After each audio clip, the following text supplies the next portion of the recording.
কিভাবে নিজের উপর সন্দেহ করা বন্ধ করবে? এটা একটা অন্য ধরনের সংগ্রাম। অনেক মানুষ এর সাথে মোকাবিলা করে নিজের উপর সন্দেহ করা, যেটা আমিও মাঝে মাঝে করি। কিন্তু এটা মনে রাখা গুরুত্বপূর্ণ যে তুমি কোথায় থেকে এসছো। তুমি ইউনিভার্সের সৃষ্টি। এই পৃথিবীতে তোমার উদ্দেশ্য পূরণের জন্য যা যা দক্ষতা তোমার লাগবে ভগবান তোমার মধ্যে দিয়েছে। তুমি না মানলেও একটু একটু তুমি তা কোথাও না কোথাও টের পেয়েছো। তুমি যা করছো বা যা করতে চেষ্টা করছো এবং তুমি তোমার সেখানে 100% দেওয়ার চেষ্টা করছো এবং তুমি সৎভাবে প্রচেষ্টা করছো। এমন একটা শক্তিশালী সত্তা বা ঠিক কি নিয়ে তুমি নিজের উপর সন্দেহ করবে? অনেক মানুষ তোমাকে জিজ্ঞাসা করবে তোমার উদ্দেশ্য কি, তুমি তোমার উদ্দেশ্য কিভাবে খুঁজে পাবে? আমি যেটা বলবো সেটা হলো তোমার পূর্ণ ক্ষমতা অর্জন করার মতো মন, দেহ এবং আত্মার। সবচেয়ে সুন্দর বিষয় হলো যে তুমি এই জিনিসগুলো নিয়ে কাজ করতে পারো এবং তুমি বুঝতে পারো যে তুমি কে বা তুমি কোথায় আছো। তোমার আর্থিক অবস্থা যাই হোক না কেন, যে কোনো জায়গায় এই 3টি জিনিস নিয়ে কাজ করতে পারে। তুমি কি ভেবে দেখেছো কেন এটা সম্ভব? কোনো কারণ কি নেই?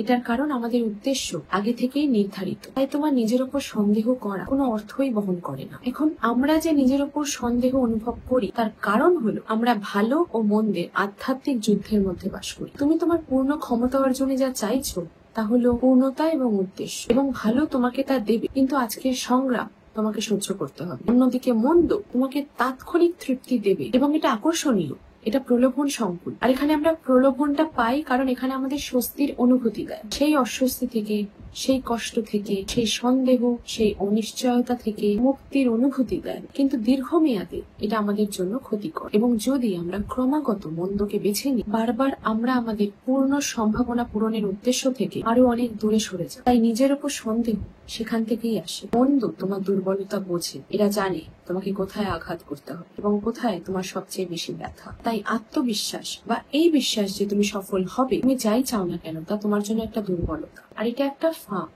মন্দ জিনিসটা তোমাকে সেই জায়গায় আঘাত করতে তার ক্ষমতার মধ্যে যা কিছু সম্ভব সবকিছু করবে। কারণ মন্দের চূড়ান্ত লক্ষ্য হলো তোমাকে ভালোর পথ থেকে, পূর্ণতার পথ থেকে, উদ্দেশ্যের পথ থেকে সরিয়ে দেওয়া। এটা তোমাকে তোমার পথ থেকে দূরে নিয়ে যেতে চায়। তাই তুমি কিভাবে নিজের উপর সন্দেহের বিরুদ্ধে লড়াই করো? তোমাকে তোমার উৎসের সাথে পুনরায় সংযোগ স্থাপন করতে হবে, কারণ সেখান থেকেই তুমি শক্তি পাবে। ওটাই তোমার শক্তির উৎস। তাই যদি তুমি সারাদিন ফোনে থাকো, সারাদিন পার্টি করো, ভুল মানুষদের সাথে ঘোরো, ভুল পরিবেশে থাকো, তোমার দিনটা বিভিন্ন খারাপ অভ্যাসে ভরিয়ে রাখো, তুমি তোমার উৎসের সাথে সংযোগ স্থাপনের কোনো সময় রাখছো না। তাই তুমি নিজেকে দুর্বল করে রাখছো, তুমি শত্রুদেরকে সুবিধা করে দিচ্ছ। এটা তোমার দুর্বল জায়গাগুলোতে বারবার আঘাত করতেই থাকবে। আর এই জন্যই তুমি নিজের উপর সন্দেহ করো। তুমি সবচেয়ে শক্তিশালী শক্তি, কিন্তু তুমি সেই সবচেয়ে শক্তিশালী শক্তির পাশে দাঁড়াচ্ছ না, যা আমাদের অস্তিত্বে, জীবনে, মহাবিশ্বে বিদ্যমান। তুমি যত কাছে থাকবে সেই উৎসে, তত বেশি তুমি তোমার হৃদয়ে জানবে এবং বিশ্বাস করবে যে তুমি আসলে যা করতে চাও তা করতে তুমি সক্ষম। তুমি তোমার উদ্দেশ্য পূরণ করতে অক্ষম নও, এই কথাটা কোনো অর্থই বহন করে না। এটা শুধু বিভ্রান্তি, এটা শুধু একটা প্রচেষ্টা, তোমাকে তোমার পথ থেকে দূরে সরিয়ে দেওয়ার চেষ্টা। তোমরা প্রত্যেকে যা চাও তা করতে সক্ষম এবং ইউনিভার্সের দেওয়া সেই উপহার ছিনে নিতে হবে। তোমার স্বাধীন ইচ্ছা আছে, তুমি যা চাও তা বেছে নিতে পারো। সেই শক্তিকে অপব্যবহার করো না বা হালকা ভাবে নিও না। এটাই আমাদের এত শক্তিশালী করে এবং এটাই আমাদের জীবন।